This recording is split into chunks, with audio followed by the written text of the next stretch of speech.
Good morning, everyone. Let me begin with a word of prayer.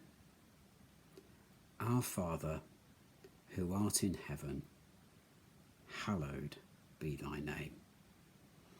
This is the prayer, the beginning, the first few phrases of the prayer that Jesus taught his disciples.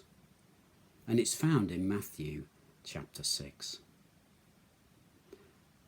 I think the disciples would have been blown away by what Jesus had just said.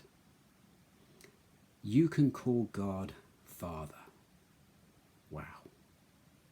No one had ever done that before except Jesus.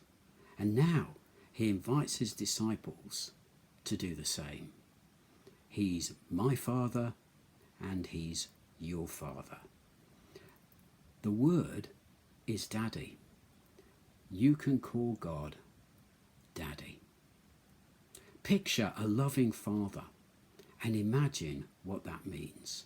You can run into his presence and whatever he's doing, he would stop and give you his undivided attention. There will be a smile on his face as he welcomes you. Access and availability anytime with loving and open arms. But it is the seismic contrast with the next phrase that got to me. I mean, this is huge. Hallowed be thy name. We don't use the word hallowed very often today, but the Amplified translates it like this: set apart, revere, keep and treat as holy. It means to honour and glorify his name. There were many things that the Jews in the Old Testament got wrong, just as there are many things that we get wrong. But one thing that they got right, and which we could learn from, is their reverence for the name of God. When God revealed himself to Moses in Exodus chapter 3, when he called Moses to go back to Egypt, Moses asked God, well, who shall I say has sent me? And God replies, say to them, I am who I am. I am has sent me to you. The Hebrew letters I am are translated in our Bibles as Lord in capital letters, and it means Yahweh, I am. This name was so sacred to the Jews that they wouldn't even pronounce it. In fact, it was only ever spoken once a year on the Day of Atonement, and then only by the high priest. The name is so holy, says Martin Lloyd-Jones, that we should take off our shoes before saying it. So instead of saying the word Yahweh, the Jews would replace it with a different word, Adonai, which means Lord. Or sometimes they would replace it with Hashem, which means the name. A bit like in Harry Potter, when the evil person Voldemort is referred to as he whose name shall not be spoken. But they did it out of fear. The Jews did it out of reverential awe. God was referred to as the name.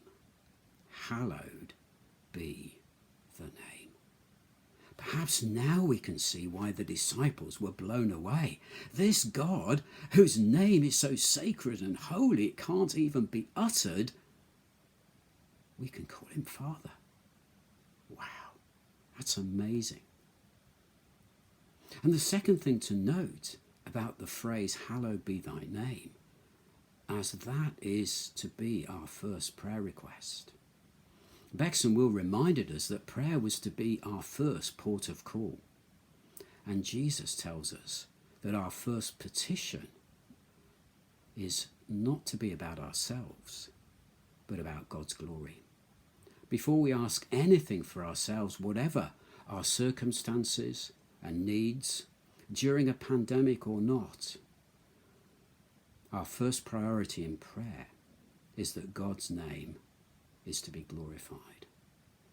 Our most pressing desire is that the whole world will know God as hallowed, that they will glorify his name and bow in adoration before him. And it was Jesus' prayer too. In John 12:28, Jesus prays, "Father, glorify your name."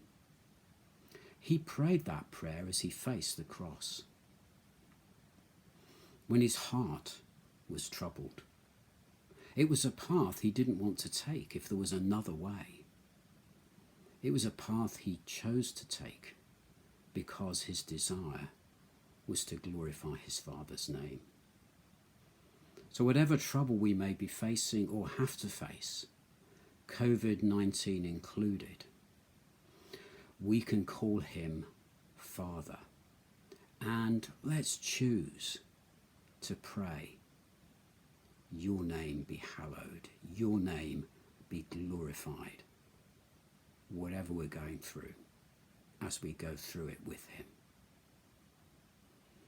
Our Father, who art in heaven, hallowed be thy name. May your name be hallowed in my life and in your lives today and in for the rest of the world.